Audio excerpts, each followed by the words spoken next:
السلام عليكم ورحمة الله وبركاته. waxaan idin la wadaagayaa jawaab aan siinayo su'aal iga timid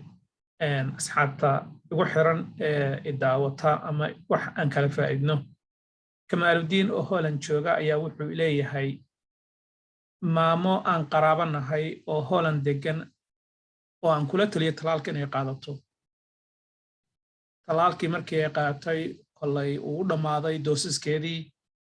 ayaa wuxuu leeyahay waxaa ku dhacay COVID-19 kii baa ku dhacay wax saas ahna ma dareemin qandho yar le ayay dareentay da'deedana waa 52 jir oo 52 years bay jirtaa. Waan wareystay waxay ii sheegtay wixii ay dareentay oo keliya inuu ahaa qandho yar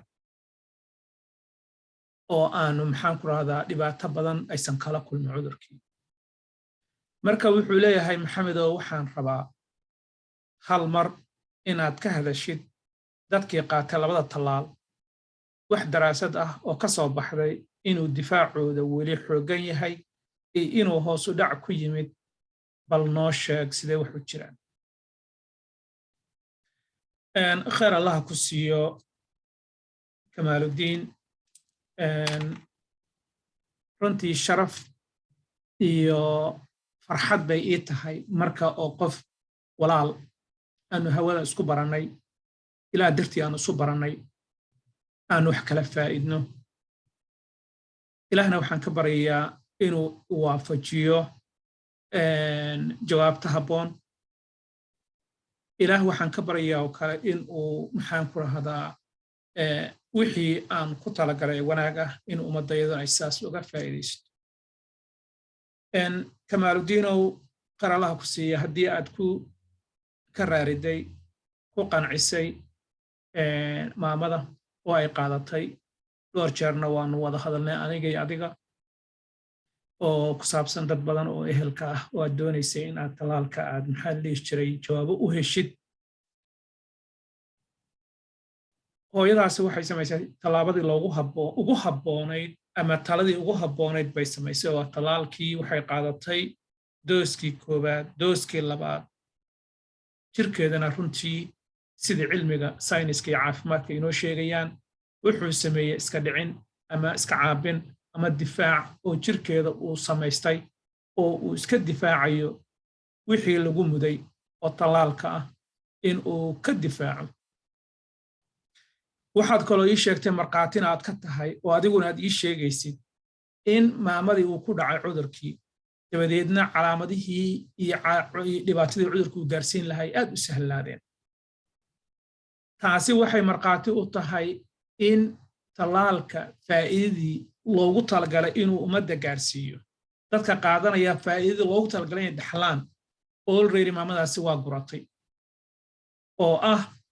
qofka marka lagu mudo in uu marka dambe is arkaan in uu maxaa la dhihi jiray aan cusbitaal u dirin qofka aana u dhiman. maxaa yeele waxaa laga ilaalinayaa difaaca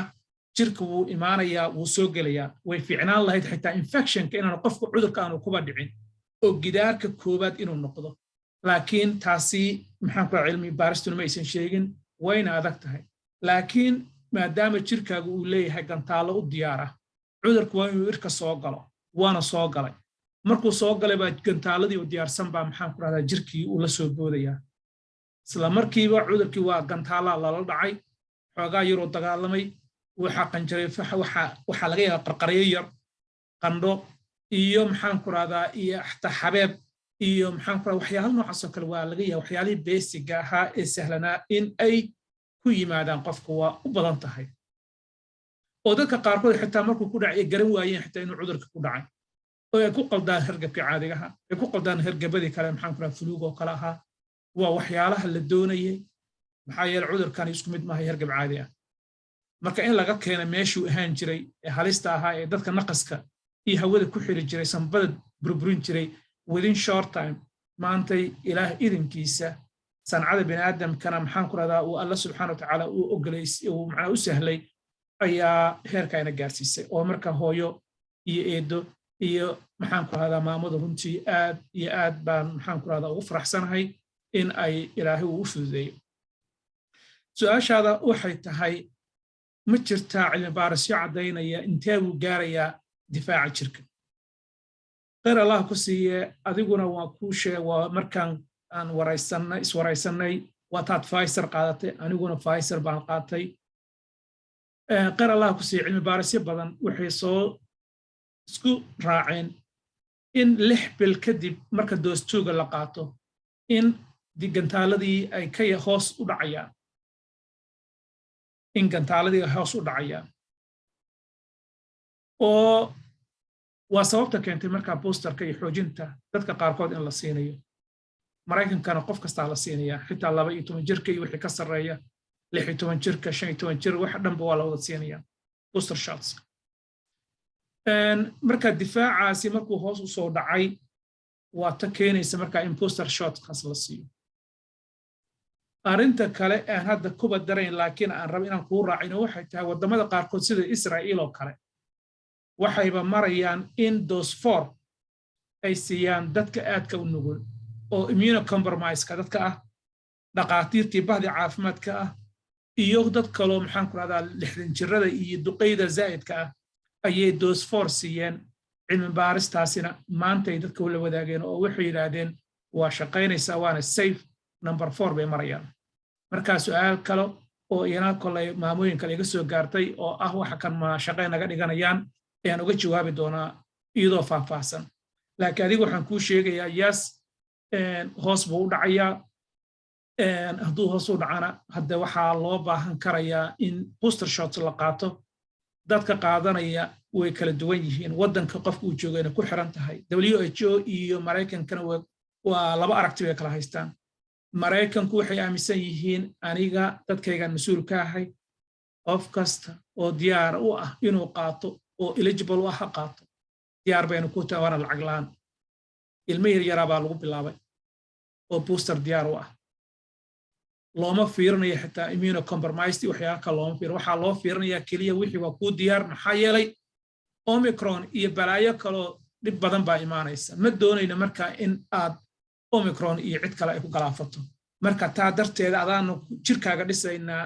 aan ku siinaynaa maxaan ku radaa gantaaladii jirkaaga wixii kicin lahaa oo adigu inaad isku filnaataa waa doorka ama kaalinta Maraykanka ay qaateen oo madaxweynahooda uu mas'uul ka yahay waana wax oo runtii waddan kasta uu sameyn lahaa inuu dadkiisa kaliya ka fikiro hay'adda caalamkuna waxay leedahay wadadii how dose 3 ha siinina ilaa inaad u baahantii mooyee dadka u baahan kaliya siiya dadka kale caadiga ahaa bal Afrikadii kale Asia Latin America caalamka intiisa kale wadamada hadda Cameroon oo kale aad arkaysid oo qayb kale uga hadlay dad noocaas oo kale jooga oo weli cudurku uu ku faafayo war kuwaas hal xitaa aan la gaarno sadaqadii oo kale hal aan la gaarno laba aan ku dhufanno si dadkaasi ay cudurka uu uga haro oo difaacay u yeeshaan cudurka xagga nooga joogo maxaa yeelay ilaa qof kasta oo adduunka jooga uu nabadgalo qof nabadgelaya ma jirto maxaa yeelay caalamka dhan wuxuu noqday koombadaas isku wada xiran tuulada la isaga soo duuli karo sida hadda Faransa ka dhacayso oo kale qof Cameroon ka yimid oo maxaan ku cudurkiisida in maxaan ku raad Faransa laga helay nooc cusub Maraykankana waxaa dhici karaysa qof kale meel kale ka yimid ama se gudaheennaba jooga waxyaalo badan baa markaa laga baqnay yes haddaan kaaga jawaabo Kamaaludiin hoos buu u dhacayaa laakiin adiga waa da'daada waa la socdaa nin dhalinyar baa tahay caafimaadkaagana waa u fiican yahay haddii aadan qaadan dose 3 oo aad maxaa la dhihi jiray aad nadaafadaada iyo howlaha kale iyo aad ku dadaashid you are good ilaa iyo maxaan ku rahdaa laakiin haddaad qaadatidna maasha allahu wax dhibaa ma leh marka yes hoos buu u dhacayaa 6 bilood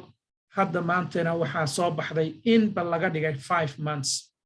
Pfizer dadkii qaatay 5 bilood ka gadaal in ay qaadan karayaan dose 3 ama booster shots inay qaadan karayaan ayaa lagula talinayaa oo CDC-du ay maanta ogolaatay marka insha Allah yes aanu sidaas isaga warhayno wixii su'aalaha insha Allah waa kaaga jawaabaya khayr Allah ku siiyo assalamu alaykum wa rahmatullahi